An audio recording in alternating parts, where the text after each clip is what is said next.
Good evening, everybody. Tonight we have a special venue. Unlike anywhere else in the world, we are going to deliver See and Learn from the rainforest. We are at Rendezvous at Eco Lodge on the island of Saba, so we're saying hello to our viewers on Saba and around the world. Tonight, it's Saba, so we had to adjust a little bit. We've had to change our venue for the last couple nights. So tonight we're bringing you a special updated presentation from Alwin Hylkema and his assistant Tom. And that's about the urchins, the Diadema, and what's been going on in the Caribbean and around our region. So we'll be back and be ready in about 5 minutes for a great evening from Saba.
Our host for this evening with this beautiful view and this beautiful venue.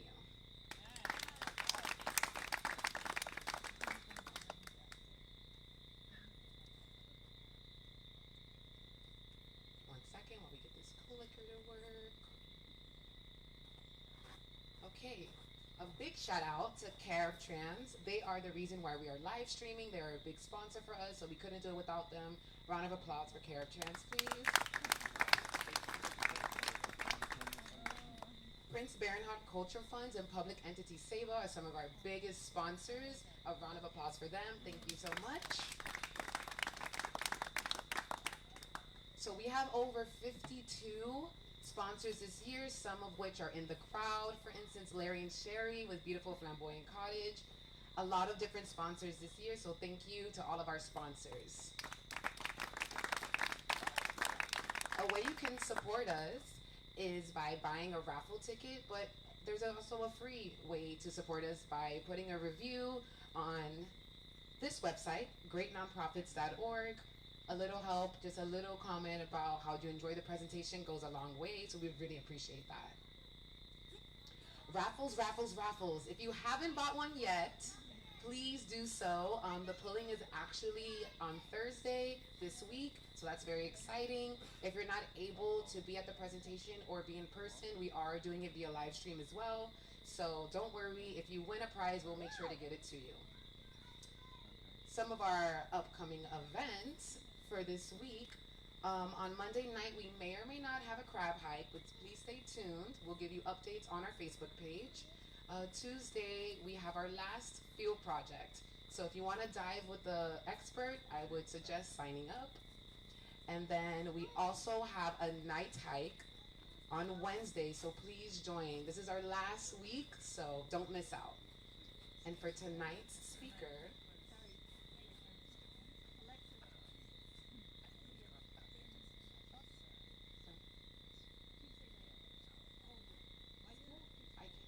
oh, sorry. And also, don't forget, at Long Haul on Tuesday, we have presenter and expert Lydia speaking about anoles and the pupils of these anoles. So that is very also important.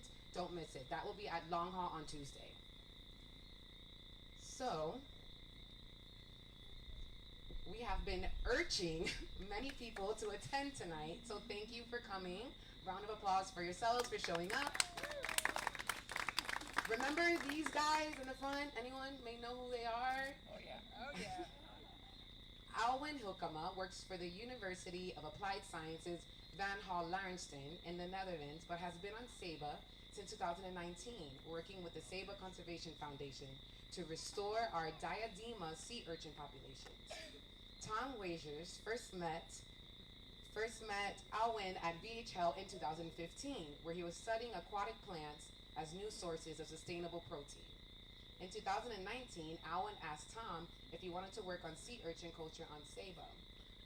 Tom said, yes, and found out there was more overlap than he expected. The urchin larvae need high-quality microalgae to grow, and the adults feast on seaweed. And the rest is history. Last year, Alwin gave a fantastic talk on his innovative research regarding more reef and urchin restoration. Together with his lab, he was able to cultivate the first Diadema sea urchins ever in the Caribbean. It's pretty awesome. They were then transplanted back onto Saba's reefs. Earlier this year, however, there was another drastic die-off of sea urchins, Caribbean-wide. What caused this and what techniques are being done to save this keystone species? Find out tonight. Alwin and Tom are here to explain and provide an update on the urchin population here on Saba.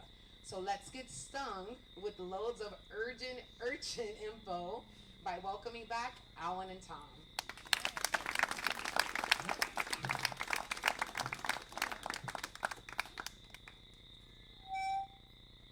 Thank you for the kind introduction.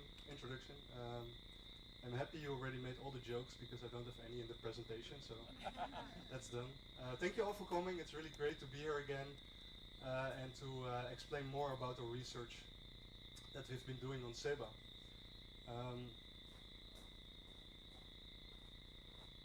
Today I'm going to talk about how urchins can contribute to reef restoration, and I'm going to do that together with Tom, who's in the picture there already, but of course most of you know him. These are the smallest life cycle of the Diadema sea urchins. They're smaller than a millimeter, and they're beautifully red colored. When they become bigger, they become have striped spines, and then those are the adults that you see over there. I'm aware that not all of you see them as beautiful creatures as I do. They can be really harassment when swimming, but after this presentation you will understand their importance. So what are we going to talk about today? First of all, why do we actually need urchins? What are the constraints for natural recovery, because we don't have so many? What are the different approaches that we can go if we want to restore urchins? And then, like already was introduced, there has been another die-off of sea urchins. what is causing it, and maybe we can do something to prevent it. And then some future perspectives, including these newly developed bioballs that you see over there. And as you can see, they harbor pretty big urchins. But I will tell more about that. So this picture is made pretty close to the airport in Cove Bay, and it shows one of the few patches of Cervicornis staghorn coral. And as you can see, it provides a lot of three-dimensional structure. And you also see that a lot of fish are using that structure. They use the shelter space, and they use all the three-dimensional structure that is provided by the corals. And you can say in a way that corals to a reef are the same that trees are to a forest. They provide the structure, they provide the three-dimensional niches, all the animals can live in it, and it's much richer, much biodiverser than grasslands, for example. So we really need the corals on the reef. They make it so biodiverse. And they actually coral reefs provide us with a lot of ecosystem services. So those are things that we as mankind use from the coral reef. Think about food production, like fisheries, coastal protection. Maybe not so much on Saba, but if you are on St. Maarten on the east coast of the island, you see the waves breaking in the distance and they actually never reach the shore. That's a very important function. Also protecting the islands from hurricanes. Recreation and tourism are also very important. A lot of people come here to Saba, to other islands, to see this, to see all the beautiful fish and the corals. So coral reefs are very important, and that's, I think, clear, but they're not doing very well. This is the cover on the coral cover on the Caribbean reefs since the 70s, when it was on average around 50%. And since then it went downhill by a lot of different causes. Climate change has been important. Global warming results in higher than usual seawater temperatures, and corals cannot handle that so well, especially if there's other stressors that come into play. Hurricanes are important. There's many other things that made sure that the coral went to around 10%, so that's an 80% reduction, and that's only 2002. And it didn't stop there. Right now on Saba we have around 3% of coral cover. So, sorry to tell that, but that's the reality.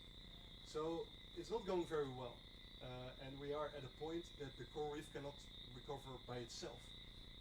There's simply not enough adult corals to provide the gametes. There's too many other things happening on the reef. Other organisms took over the place of the corals.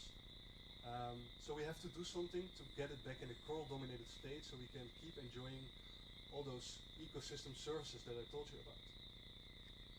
So this process of the disappearance of the coral results in disappearance of the three-dimensional structure. And we call that the flattening of the reef. So less three-dimensional structure means a lower fish abundance, lower fish biomass, lower biodiversity of all different organisms, and lower fisheries productivity. So basically, a lot of those ecosystem services, like the recreation, the fisheries, they are reduced because of disappearance of the corals. So it's not strange that there's a lot of focus right now on coral reef restoration. So coral reef restoration is an active intervention. We're going to do something in the ecosystem to get it back dominated by corals. That's all we want. And not surprisingly, the focus usually is on corals. To restore the coral reef. But I will show that we might have to look a little bit broader than that in certain cases. Because the success rate of coral restoration varies a lot, and there's a lot of unsuccessful attempts, and that depends by a whole lot of different reasons. Very often it goes wrong because the local stressors that were the cause of the coral decline in the first place have not been removed. So if you're right at a sewage disposal or a site where there's pollution and the corals died and you're going to put new corals there, well, what will happen? They will die again, of course. So local stressors, think about erosion, nutrient pollution, like I said, sewage, but can also be fertilizer from agriculture lands, overfishing. If that has not been taken care of, then the chance that coral restoration is successful is very small. But there's also successful attempts. And sometimes something happened in the past, for example, a coral disease. That's what happened on the picture. Removing all the elkhorn coral. And there's simply not enough adult corals left to provide the new recruits. So that's why it's still barren after a couple decades. But actually, the other conditions are not bad, the disease is gone, there's not much other stressors. So if you restore them, you can actually grow a new elkhorn forest or a new staghorn forest. And these are beautiful examples from Bonaire that show that coral restoration can be successful. Here on Saba, I think it will be a little bit more difficult actually, for a variety of reasons, but one of them is that we have a macroalgae problem, or an algae problem. And macroalgae are intense competitors of corals. They compete with the coral for space. They use the same piece of reef. They use light. They use nutrients, and they compete with each other. And the algae, in certain instances, grow faster than the corals. So they overgrow the juvenile corals, as you can see on the picture to the right. But they can even overgrow and kill adult corals, as you can see here in the lower picture, where the algae are encroaching on the coral and even using spaces in the middle of the coral where couple polyps died to start off colonizing that. And then the coral gets weaker and might be more susceptible to disease and will eventually die. And here on Saba we have a lot of those macroalgae. As you can see, for example here, this reef is really dominated with it, and well, like you can see, there's not much coral going on there. On the right you see an attempt that we did a couple years ago to outplant staghorn coral here. And this is only like 1 or 2 months after that we put it on the reef, and it looks still pretty healthy. It's branching out on the top, and that's what we very often see. But then where it's going wrong is at the bottom, and you can already see that the algae are encroaching on the base of the coral, and they will start killing the coral polyps there. And it's not really an issue in the beginning, but what staghorn usually do is it grows down to the bottom and sort of makes a good holdfast, so it can withstand storms and swell. And it cannot really do that right now, so it just grows upwards, and then the corals start to die from the bottom, and then at the end you're left over with with this. So what is the problem here? Because it is not only Saba, it's many islands in the Caribbean that have that problem. Well, actually we're one grazer short, and that's the long-spine sea urchin, also called Diadema Antillarum. And we often call them Diadema though, so forgive me if I do that as well in this presentation. But they used to be super abundant. This is actually a recent picture made on Aruba, but this was not exceptionally high in the 70s and early 80s. A couple dozen on a few square meters was pretty normal, as you also can see on the graph there, in which densities were measured up to 25 per square meter. And then in the early 80s, 1983, 1984, 98% of all the Diadema sea urchins died off due to an unknown cause. So within a year, the disease or whatever it was traveled around in the Caribbean following the currents, and most of the Diadema sea urchins disappeared. And a lot of people were really happy with that because they could finally swim at certain places or go out of the water after sunset without risking their life on the urchin-covered reefs. But for the reefs it was not very good. Like within days you saw macroalgae and turf algae taking over the empty taking over the empty spaces, and then they started to inhibit corals recruits. And when the corals died due to all kind of other causes, they were not able to come back because all the space was taken up by algae. So there's a couple places where Diadema recovered naturally. Right now they're around 12%, no, not right now. In 2016, they were around 12% of their former densities. And in some places, especially shallow bays, they were pretty abundant again. And they started to reverse that phase shift, as we called it. So from coral dominated to macroalgae dominated, it came back again to coral dominated. And you can see it very nicely in this picture to the right. Let me see if, oh, that's the wrong button. In the picture in the top, you see the urchin zone. With a zoom in, you see a lot of urchins and corals. And then there's a pretty clear, distinct line where the urchins stop grazing, and that is overgrown with microalgae, as you can see in the zoom in. And they did quite some research into the different zones where the urchins recovered and where they did not recover. And they found in the urchin zone less microalgae cover, a higher coral recruit density. Those coral recruits grew faster, had a higher chance to survive, and also resulted in the end in a higher coral cover. So this showed that we really need this Diadema sea urchin in many places in the Caribbean to complement the other grazers. For example, parrotfish and surgeonfish that are also really important. But by themselves, they are not able to control the algae. So why is recovery so slow? Like in 4 decades, almost 4 decades, 12% recovered.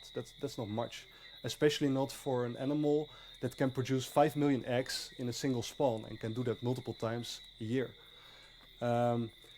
Knowing why recovery is so slow was for us essential to develop restoration approaches. So since 2018, we've been studying the sea urchin populations and the recovery of them around Saba and also around St. Eustatius. And we really wanted to find out why recovery was so slow.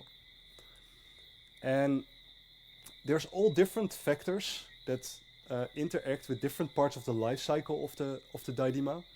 So here's the life cycle, and we start here with the adults.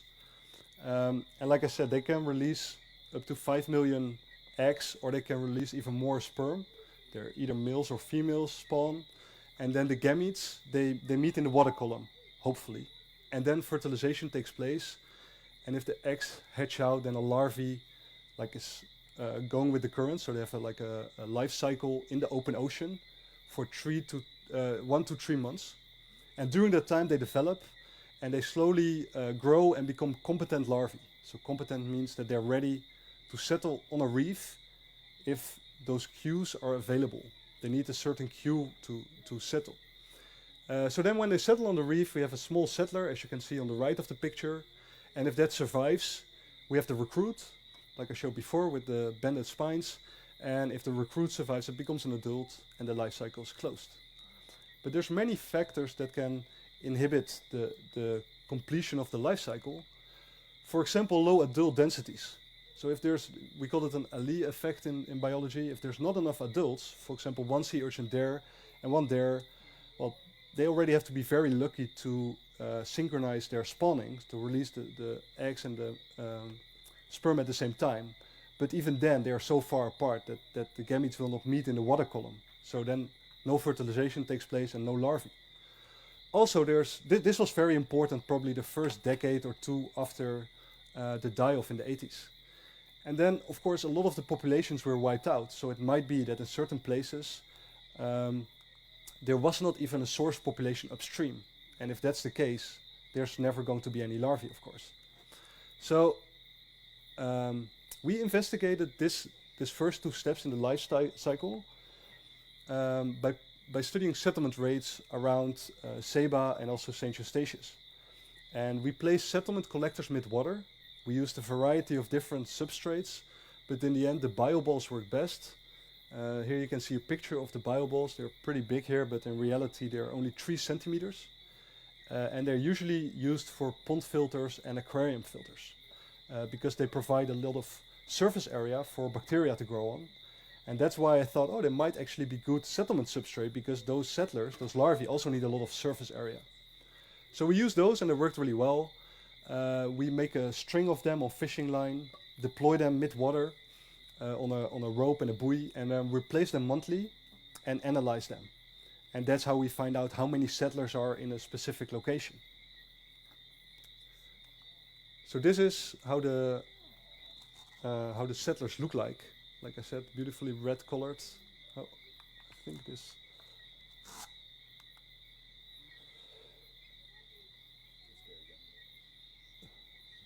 Yeah, I wanted to.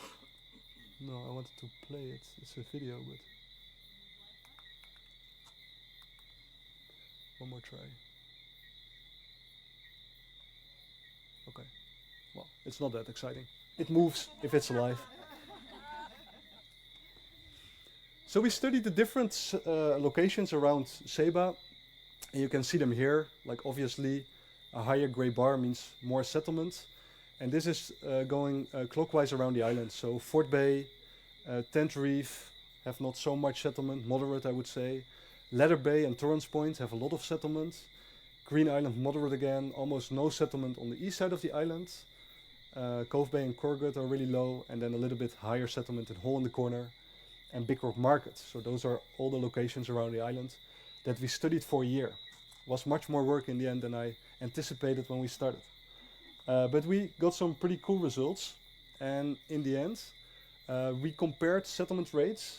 Diadema have never been studied on Saba before, at least not the settlement rates, but that was done on Curacao before the die-off in the 80s.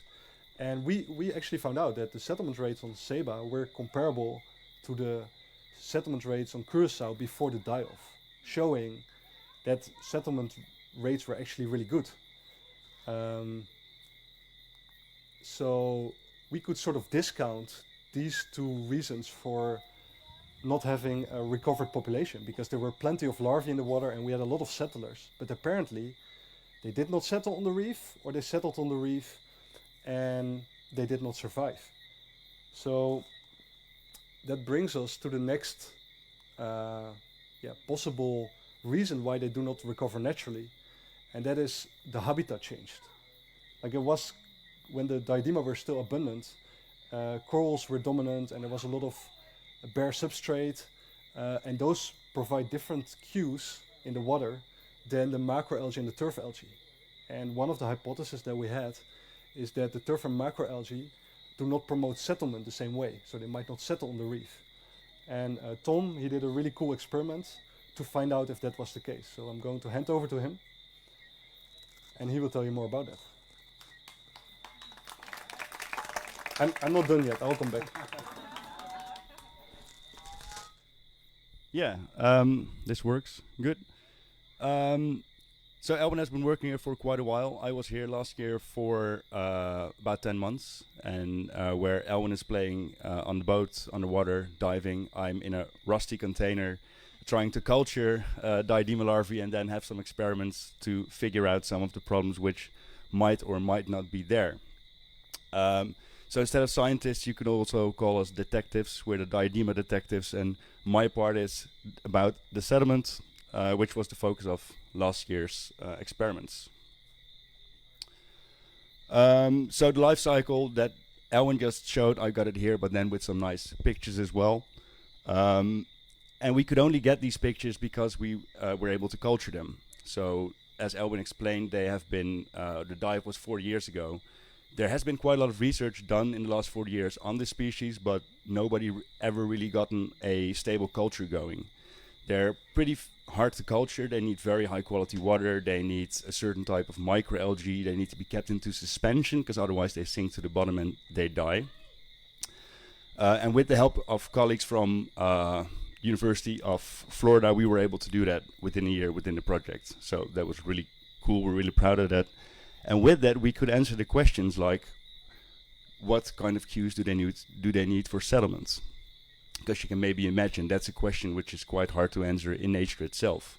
Alwin has the bioballs, you can see what settles on there, but with different types and cues, it's a bit more different.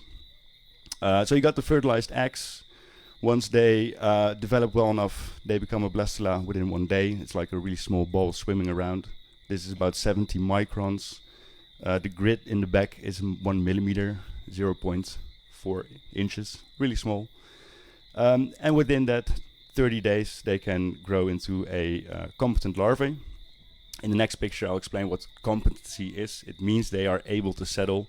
They developed their young urchin body within the larval body. And then at a certain point, they settle, which means they attach themselves to a hard substrate. They undergo metamorphosis, which means within 24 hours, they will change from a larvae, which doesn't look like an urchin at all, into a very small urchin with the first spines sticking out. So that's quite an extreme metamorphosis that they go through. So when we're culturing them, we're looking at the size, of course. So we measure the length and the width. And at a certain point, if they are developed well enough, they will develop their rudiment. And the rudiment is actually the start of the urchin body. You can see the larvae as a sort of spaceship that goes through the ocean, and at a certain point the small urchin starts growing within inside of this spaceship.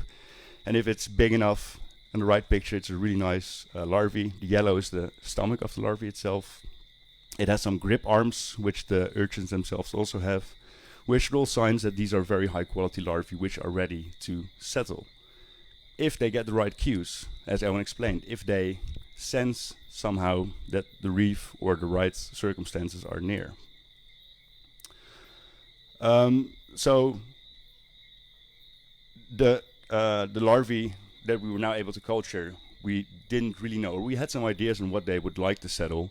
It is known of coral larvae, for instance, that they like crustose coralline algae.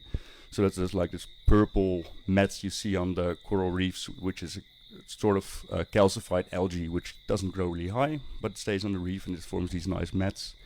And also biofilm. So if you put something in the water, it will be a bit of jelly layer on top of it, which is just bacteria which are forming this new habitat.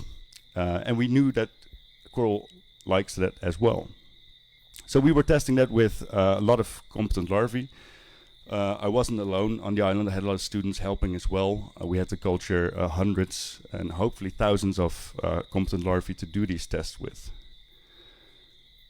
As I said, we want to test the natural cues, so we made use of nature by deploying these sort of the coral trees that some people might know, so just these plastic trees where you can hang some substrates on, and we used standard petri dishes. We would hang them on the trees, we would leave them on there for a couple of weeks, for 1 week, 2 weeks, 4 weeks, and then you get these different types of habitat which form on those trays.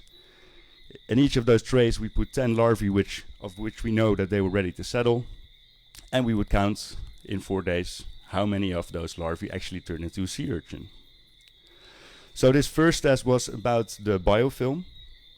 Alwin leaves his bioball collectors in the water for about a month, so we knew that was about the right time that they wanted to settle on, but maybe you could optimize it. Maybe you can leave them in there longer or shorter, or if there's something different which might work. So here's a close-up where you see we had the control where we had no cues at all.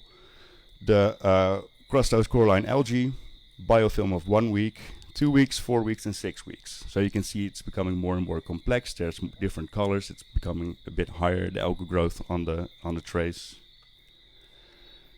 And this is what it looked like after 4 days, the amount of settlement that we had.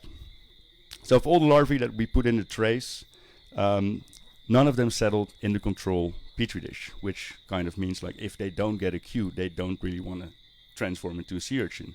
If they're floating around in the ocean and they don't smell anything which smells like reef, they're like, I'll stay an urchin, I'll stay a larvae. I'll wait until I get the right cues. But if you have biofilm of 1 week, they already started to settle, and there seemed to be a bit of a peak around 2 to 4 weeks. And the CCA also worked really well. So that's kind of what we expected, which was nice. And then we also know that the bioballs for leaving them in for a month seems about right. So that was some really nice results. And I might add as well that this is nice to know the natural cues, but of course if we later on maybe want to culture them for restoration, so if you want to culture thousands of small urchins in the lab for putting them out in the ocean later, it's also good to know on what you want them to settle, so you have high percentages of settlements, so your production is actually optimized a bit. After we... I think it still works. After we did the biofilm, we also tested the different types of macroalgae that are now growing on the reefs. So, as Alwin explained, the reefs used to be covered with coral, and also when the adult urchins were there, they were grazing, so you would have this layer of biofilm. The grazing of the urchins also promotes the growth of the CCA, so of the coralline encrusting algae. What if there's seaweed now? Does it still trigger them to settle or not? So for this test, we also had a control. We had the CCA to also compare the results with the previous experiments, and we had all these types of seaweed, which are now sadly very common and abundant on the reefs around Saba and many other places in the Caribbean.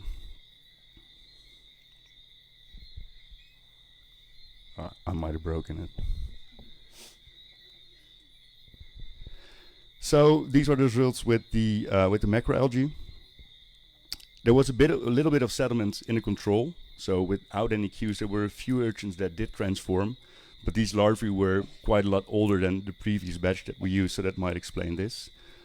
But in general, a lot of the urchins settled reacting to the different types of macroalgae.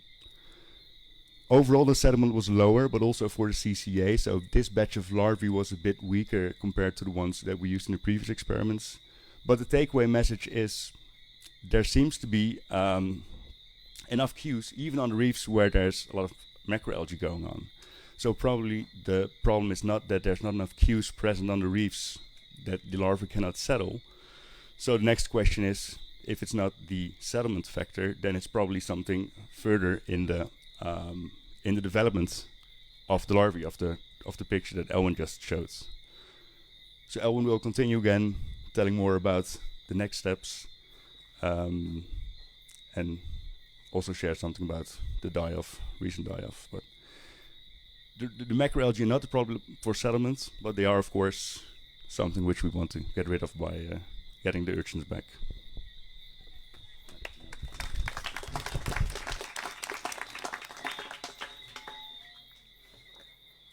Thanks, Tom. So going back to this overview, we now know that the turf algae and the macroalgae do not inhibit the settlement directly. Like the sea urchin larvae can actually settle on that. But there's another problem with that macroalgae dominated habitat, and that's the perfect hiding place, the perfect habitat for micropredators like fireworms and crabs and those kind of organisms. And they actually are important predators of the settlers. So it might be that indirectly this habitat is still responsible for the constrained natural recovery. So to find it out, we did another experiment that we termed assisted natural recovery, because the intention of this experiment was also to develop a new method that we could use to sort of assist natural recovery without having to get the urchins out of the water or without having to produce them themselves. Just by adding settlement substrate for them in the water column that provided them with the right settlement cue, a biofilm of a couple weeks old, like Tom just showed, and also providing them with a little hiding space. And we already knew that the bioballs worked really well. So what we did, we took the bioballs, we string them, make a streamer of them with a small buoy on the top, and we had 3 reefs that we supplied with 9 of those streamers each. And we also had 3 control reefs that we didn't do anything about. And then we came back after a month, and we counted, and also after 2 months and 3 months, and we counted the amount of small Diadema settlers on those bioballs. And again, they worked really well.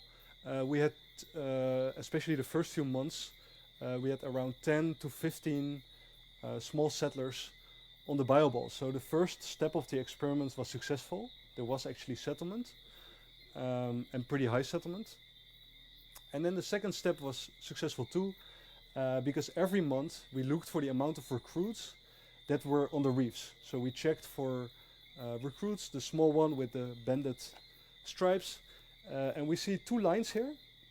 The red lines, or the bottom line, that one is for the control reefs. So we had a little bit an increase of Diadema recruits, natural increase, and then it was reduced again, and we ended the experiment after 6 months with almost no Diadema recruits on them.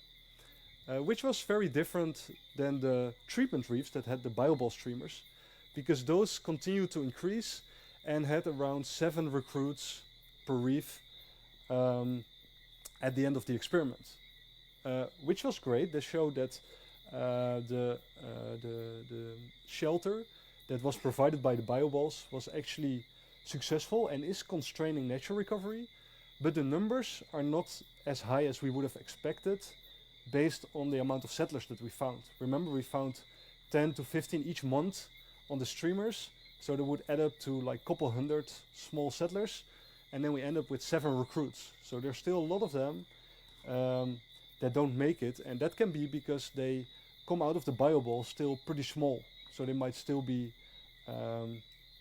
vulnerable to predation. So the crabs might actually still eat a couple, but what we also saw is that the recruits did not get bigger than around 20 millimeter. So something else was eating on them, and those are the recruit adult predators. And we mainly suspect the queen triggerfish or moonfish to eat the post-recruit Diadema sea urchins, preventing them to turn into adults. Something else comes into play here, because the reef changed quite a bit since the early 80s, when the predators were also around. A lot of coral disappeared, and those corals, they provided a lot of three-dimensional structure, a lot of shelter space that the urchins can use to hide for the predators.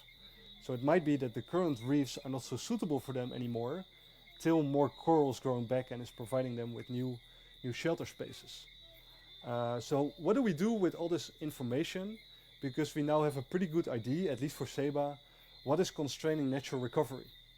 And one of the things that we do, if we want to restore Diadema, we look for the reefs with the highest shelter availability around, because shelter availability might have decreased, but there's still big differences between reefs. We try to look for reefs with low predator density, and that's pretty hard, because predators are mobile, of course. They can come to a reef where they were not seen before, because they just like the Diadema. But we try to look for reefs that are a little bit shallower. Those tend to have lower densities of the queen triggerfish. And we believe in strength in numbers. There's a thing that's called predator swamping. If you add enough of the prey, then they don't have such a big effect anymore. Especially because a lot of the predators have territories. So a queen triggerfish might eat like 1 or 2 Diadema sea urchins every day. So that means if you restock 30, he finishes all of them in a month. If you restock 300, you still have 270 left, and well, if you restock 3,000, well, you have a lot more. So we think we have to restock them in way bigger numbers than we used to do before, which was, of course, all the Diadema we produced. So we have to upscale. But Diadema restoration in general is one of the few things that we can do locally, apart from restoring the coral themselves and preventing erosion. Oh, that's still quite a few things actually. But can have a very big impact on the reef. It facilitates natural coral recruitment. So without even touching the corals, you can get more corals by putting more Diadema out there. And you can increase the survival of coral outplants. And we can actually ask ourselves the question, does it make sense to restore corals, put all that energy in restoring corals, if they are overgrown with algae again, as you can see in the picture to the right? Then we first have to look into restoring grazers. So a little bit more about the different approaches that were already there or that we developed during the course of our project. We can translocate Diadema, taking them from one location, putting them on another, but we don't have so many to begin with, and after the die-off that happened this year, we have very few available. We can collect the settlers with the bioballs if we analyze them monthly, collect them and grow them out in the lab and then restock them. Or we can culture them from gametes, as Tom explained, and during the course of the project we actually developed a new method to do so. And we have the assisted natural recovery method, in which we provide them with settlement substrate. Well, quickly touching on all of them, like I said, for translocation we don't have enough individuals available at the moment. So this only makes sense if the donor site is going to be destroyed anyway. If the harbor is going to be dredged, well, we can as well take those Diadema and put them on another reef. But other than that, this is not going to help us by a lot. Then collect settlers and grow them out in the lab. This is actually what we have been doing the last couple years, And we were able to produce like a couple hundred juvenile sea urchins each year to restock them on the reefs. So on a relatively small scale, this works and can be upskilled a little bit. And I believe this method has more potential if we find out the last few tricks to culture them on a larger scale. Like Tom already explained, like we can produce the eggs by giving the broodstock a heat shock, so we don't have to kill them, we can just put them back. But a warmer layer of water really seems to be the trick for them to synchronize their spawning. Remember, like they have to release their eggs and the sperm at the same moment to get fertilization happening. So a layer of warmer water is for them the way to synchronize. Then we culture them on the shaker tables, we feed them with microalgae, and then we culture them for a couple months and then settle them with the cues that Tom just showed. And then we have the assisted natural recovery technique. That worked relatively well. I mean, very little energy goes into that. You have to just provide them with the right settlement substrate, but it was not effective enough. So this year, we've been testing a new technique. We developed a bigger bioball, which is 12 centimeters instead of 3 centimeters in diameter. Those have much bigger shelter spaces with the idea that the Diadema can stay into this for a much longer period. And then when they end up on the reef, they are bigger already, and then preferably we also selected a reef with not too many triggerfish, or maybe even combine this with restocking. But this is where we are now. We're just finishing up this experiment and hope to analyze the result in the next month. But we have to optimize this method to make it effective. So with all these different developed restoration techniques, we thought in the beginning of this year the future looks really bright for Diadema and also for the coral reefs, because we were on the brink of setting them back in a large scale, and then this happened. A new die-off of the natural populations that we still had around Saba, just a few, but in January 2022, so this year, we heard reports of the US Virgin Islands around St. John's. The sea urchins started to die, and then by March, a couple months later, so we first hoped it was localized, was pollution event or something, or poisonous algae, but by March 2022 we were sure it was not, because I think it was not more than a week, it popped up here on Saba, St. Eustatius, St. Martin, but also Mexico, Trinidad, all over the Caribbean, and actually it turned up almost everywhere right in the harbor or just outside the harbor. So something was spread with boats, very likely,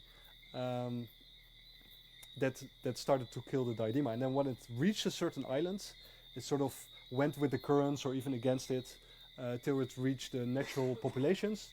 And then this was the result. By August 22, 25 different countries around the Caribbean reported like mass mortalities of Diadema again.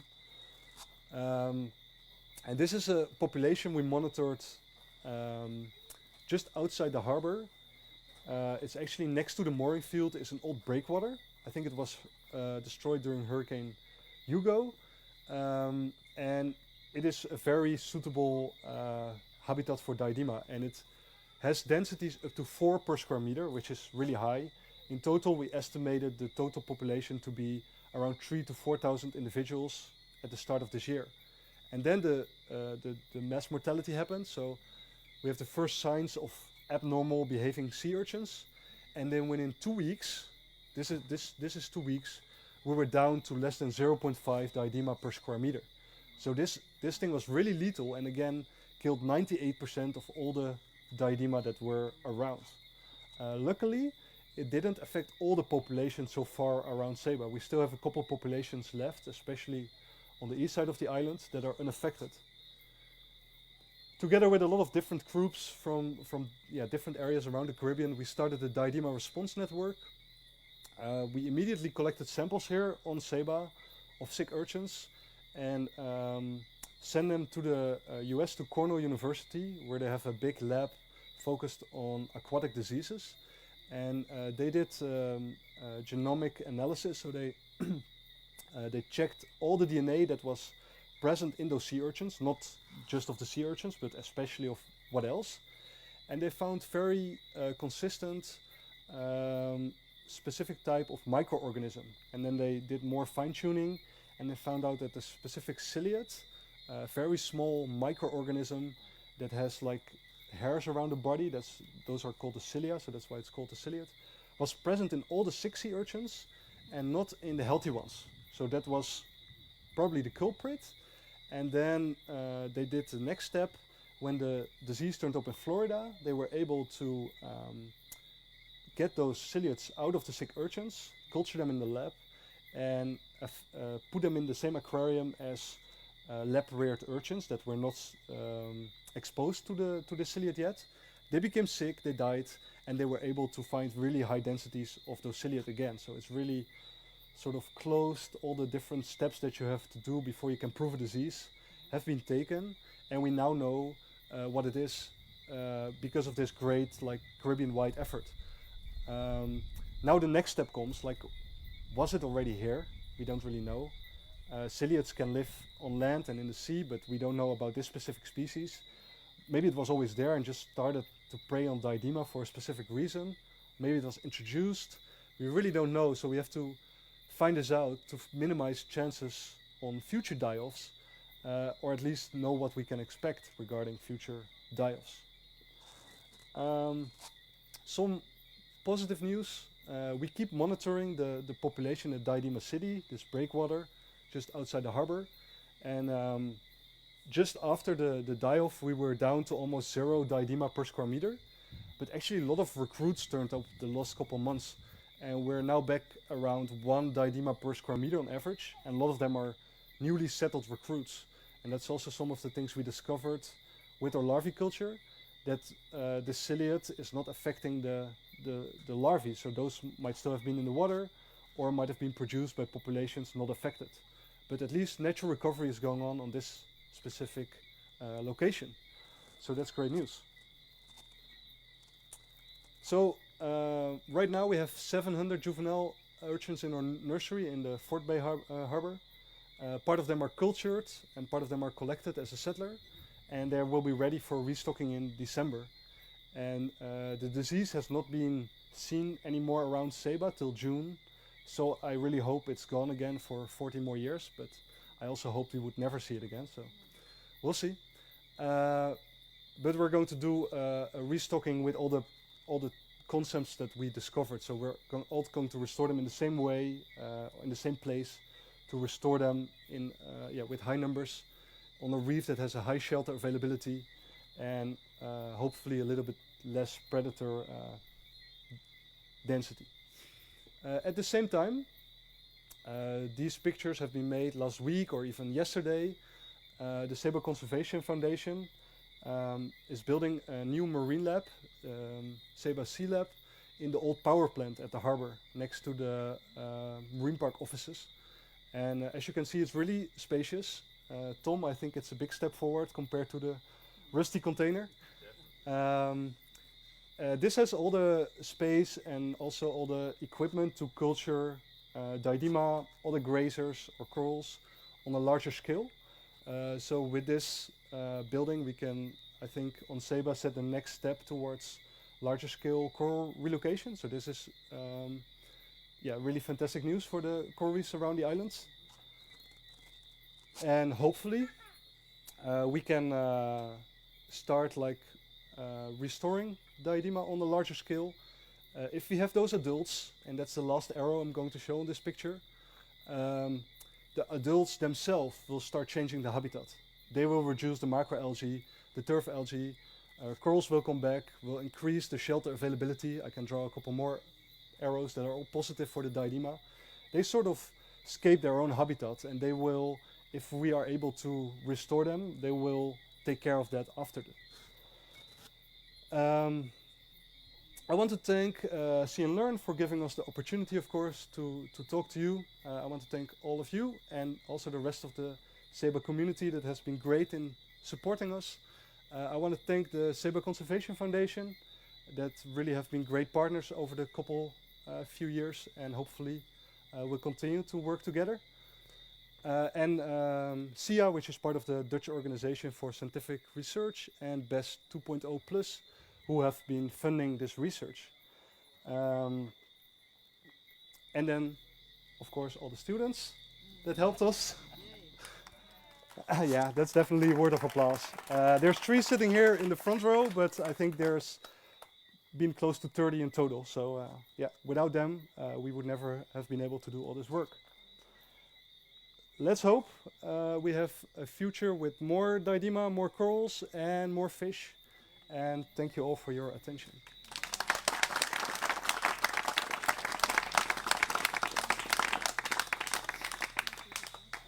And I'm open for questions, and Tom too, I think. So, if you have any, yeah. There are a couple places where we have Diadema in pretty good numbers. One right next to the boat ramp in the harbor, and further down by Kent Reef. Yeah. Have you studied why they're in those areas? Hi, Daddy. Wow, what have you there? What do you have? Thank you. En heb je ook nog een? A beautiful flower.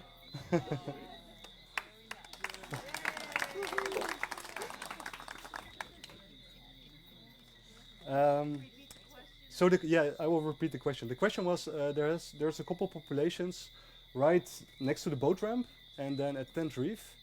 Those were actually the populations that we saw the die off first, and especially in the harbor, that population really has been decimated. We see a couple recruits there, but really low numbers.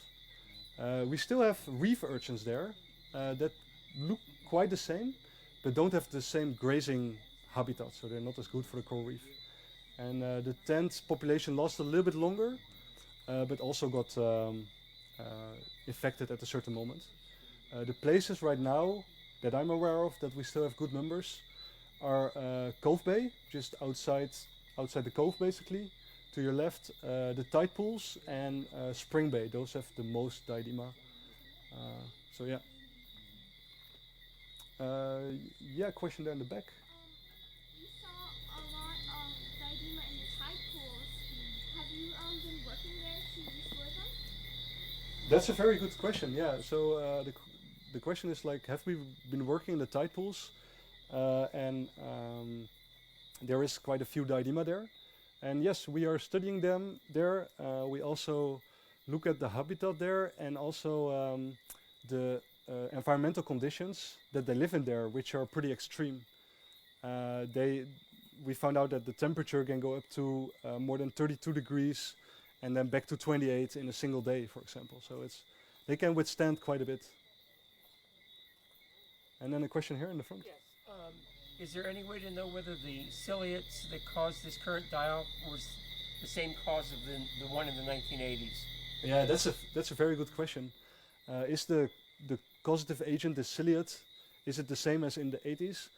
I think unfortunately we'll never able to tell for sure because there have not been any collections back then.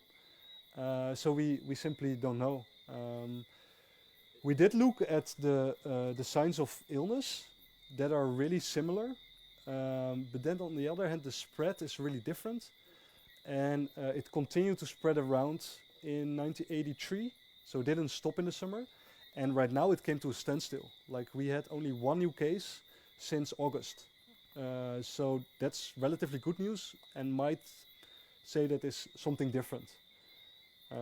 Yeah, it's pretty primitive animals, of course, and they might just have very few signs to show that they're not comfortable, so that might be the reason that the signs of illness are so similar. Yeah. I kind of asked you this a year ago, but in my recent dives I'm seeing more of the white, we call them sticky urchins. Yeah. Not sure why, but are they also good grazers or? We think they are. That's a very good question actually. The question is the sea eggs, or the West Indian sea eggs or zeeappels. They can be quite abundant. And are they also good grazers? The settlement of the sea eggs is really patchy, so you can have like 100 at the same area and then look 100 meters right or a year later and there's nothing there. So that's really interesting. And we actually did a relocation trial. So we removed 35 from the mooring field that you refer to. and put them on a reef. One of the interesting things is that they stay really well. They seem to be more resistant to predators. I think they have a thicker skeleton, so that might be the reason. We also intended to monitor their effects on the reef, but they all moved from one reef that we put them on to the reef next to it. So yeah, we have to try again, I think. But yeah, so we couldn't measure their effect, and that also has not been properly done in the past. But it's one of the sort of things that we think about branching out into, like different herbivores, and then the CX are a really good candidate. Yeah. Another question about the tide pools is, does it help the Diadema like live because they're like so shallow? Does that change the population? That's another good question. Yeah, in the tide pools it's very shallow, and does that help them? We think it does. Yeah, there's not much predators around. Like you can only find small fish there. Big fish cannot really survive there, so their main predators are absent. And we actually studied settlement rates there and found the settlement rate to be really low. So what we think that is happening, like every now and then, a larvae is washed into the tide pools, and then it's sort of trapped. And but there's not much predation, so every larvae that comes in becomes an urchin, and that's why we still have those high population numbers. Yeah, so that's because there's no predation there. Yeah. Follow-up question: would that be considered one of the good places for you to use as a nursery for this? Yeah. Is that a good nursery? Yes, that is one of the things we're considering actually. Is to release competent larvae because we can culture them pretty easy in high densities up to 30 days and then become so big that we have to dilute them, and it's pretty difficult to mass produce them. So one of the things we want to try is release those 30 days old larvae in the tide pools and see if nature can take care of them, and we can maybe a couple months later remove juveniles there and put them on another reef. So we're actually right at the moment of starting that experiment. Yeah. It's the reason why I'm here, actually. It's the reason why Thomas is here. Yeah, true. Well, we saw the equipment down there when we went down there yesterday. So Yeah. So that's another point. So we have the bioball streamers in the tide pools, and that is to study the natural settlement rates now, and also see if we sort of change the settlement rates by releasing competent larvae. Yeah. Then. This is a silly question, but when you went from the 3 centimeter to the 12 centimeter balls, they made them for you? The company specifically made them, or how did you make that happen? Yeah, we worked together with a product design company who actually partnered up in the project. So they really wanted to contribute to this. And then we provided sort of the ecological knowledge of what we thought was best. And they said, well, you can make it like this. And they made them, custom made them, yeah. It's always like that if you try to sort of accommodate one species, you accommodate the other. And one of the things that we already saw is that crabs love the bigger bioballs. We never have them on the small bioballs, but we do have them on the big bioballs. And those might eat a lot of the settlers actually. So we have to go back to the drawing board and then try again next year, I think. Do you use seawater in your nursery? And if so, did the ciliate affect your restoration, your growth? Yeah, very good question. Like, do we use natural seawater? The day we discovered the die-off in the harbor, we just replaced all the water in the tanks. We do a weekly water exchange, and we took water in right next to the Diadema population that was there. But the research at that time were not aware of that. And then we had the same symptoms in the lab, and we lost quite a few Diadema, not 98%, because I think the biggest difference is that we removed the dead Diadema, and with that a lot of the ciliates. So we had a couple weeks of pretty high mortality, and then it slowed down again. Right now we do everything with artificial seawater, so we buy salt and combine it with fresh water to make our own sea salt, especially when we didn't know what this causative agent was. And in the new lab that I showed you pictures for, we designed it in such a way that we use strong UV sterilizers to basically kill everything that comes in. So a ciliate would not enter the nursery. Did Bonaire have the die-off? No, Bonaire didn't. Curacao and Aruba have. Yeah. And Bonaire is up current, so that might have, for now, saved them. Also, the die-off was pretty late in Curacao. I think, in Aruba was July. And the effect was not as severe as here. So there really seems to be something environmental or temporal that is affecting this. But yeah, we really know little about it so far. Excellent. Thank you. Okay, thank you very much.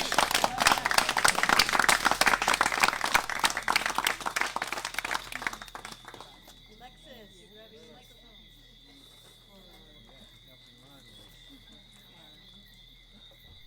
Okay. We'd like to thank Alwin and Tom again. Another round of applause for them. And also, just a friendly reminder about the next presentation. That is Tuesday at Long Hall with expert Lydia. And she's here. You guys can ask her any questions you guys like. Get to know her. She's amazing, an awesome mom. So we just want to end with that. And thank you again and enjoy your dinner.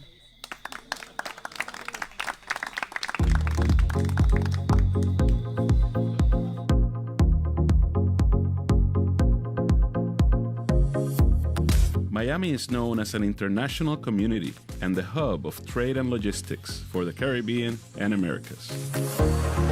A leader in the freight logistics industry, CaribTrans has served the Caribbean region for more than 30 years, with a footprint that has grown from one island to now serving the majority, as well as Central and South America.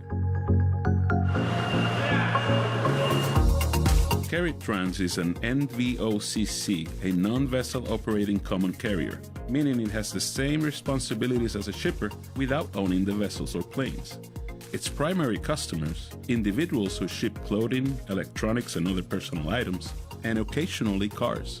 Most of the stuff that they're sending is because they don't get it there. So for us to provide it on two services, air and ocean, we can give it a choice of how fast you want it. So if you want it really fast, we're going to send it by air. You're going to have it next day, sometimes even the same day. That on-time service has been the key to CaribTrans' success, whether shipping by air or by sea. The company moves about 5,000 TEUs of freight each year, more than any NVOCC in the region. And since it joined the Saltchuk family of transportation companies a couple years ago, CaribTrans can offer customers even more shipping options. Other NVOCCs, they depend on other shipping lines that are not part of their family. So they need to rely on whether they're going to sell or not, whether they are late or not. It doesn't happen to us because it's part of our family of companies. We control the service that we give. Sí, buenos días, por favor, con Diana. Quality service is what keeps customers coming back. Customers are treated like family, and when they leave to research competitors, it doesn't usually last long. They have left and they have come back because they've said that, nobody does it better than CaribTrans. So because of that relationship. That exceptional service includes consolidation. Customers can have freight sent here and stored for free for up to a month, then consolidated and shipped on to the islands and Americas, a perk for the region's growing small business market. Puerto Rico is an expanding market for CaribTrans, about the size of Connecticut and rich in history and culture. Puerto Rico is home to many pharmaceutical manufacturers, as well as a thriving tourism industry for which CaribTrans moves raw materials and supplies. But serving small businesses is still the company's bread and butter here in San Juan. Businesses like Caldera Café, a local coffee company. Owner Alfredo Rodriguez started growing coffee beans at his mountain farm about 20 years ago. He recently ordered a variety of new equipment for his farm and shop. He uses CaribTrans because it consolidates shipments, which cuts down on the number of times he has to pay the Puerto Rico import tax. Not many companies want to do that. They want only big cargoes and maybe half container or full containers, but they don't want to consolidate because it's it's more difficult. Turning challenges into opportunities is what Caribtrans does, and that includes helping to grow small businesses like Caldera Café by taking the hassle out of shipping. We can be a gateway to expand their business in the Caribbean and back to the U.S. And wherever they can sell their products, we are also going to be a partner for them. That customer dedication has made Caribtrans what it is today. Now, as part of a larger family with more transportation resources, Caribtrans hopes to grow beyond its current market, offering services to additional Latin American ports and eventually Europe and Asia. But even when it becomes a global logistics company, Caribtrans wants to stay true to its roots, always providing personalized, reliable customer service and a commitment to the communities it serves.